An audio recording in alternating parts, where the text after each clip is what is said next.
আসসালামু আলাইকুম। আমরা এখন আলোচনা করব ব্রাউনীয় গতি সম্পর্কে, ঠিক আছে?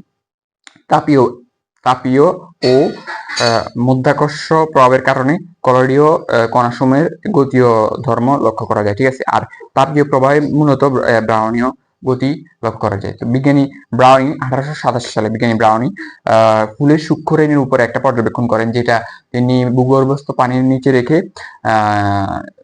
এটাকে পর্যবেক্ষণ করেন, তার গতির কি কোনো পরিবর্তন বা উপস্থিতি পরিবর্তন হয় না, এটা পর্যবেক্ষণ করে, ঠিক আছে?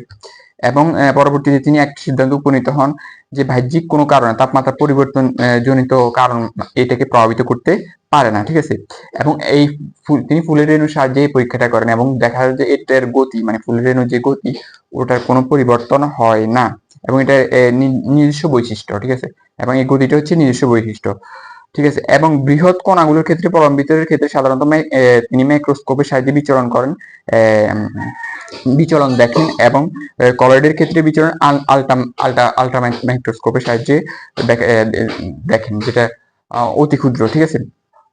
এবং এই এই এই যথেষ্ট, মানে এই বিচলন গতি ব্রাউনীয় গতি বলা হয়, অর্থাৎ এই বিচলনের যে গতি তাকে ব্রাউনীয় গতি বলা হয়। এবং মধ্যম অণুগুলোকে প্রলম্বিত করা অবিনত আঘাতের কারণে ব্রাউনীয় গতি সৃষ্টি হয়, ঠিক আছে? মানে একটা অণুকে আঘাত করার ফলে, ঠিক আছে? এবং ব্রাউনীয় গতি কলয়েডের ডিসপারশন সিস্টেমের গুরুত্বপূর্ণ একটা ঘটনা, মানে কলয়েডীয় সিস্টেমের একটা ঘটনা। এবং কলয়েডীয় উচ্চতর ঘনমাত্রা অঞ্চল থেকে নিম্নতর ঘনমাত্রা অঞ্চলে ব্যাপিত হয় এই ব্রাউনীয় গতির কারণে। তবে এদের ব্যাপনের হার দ্রবণের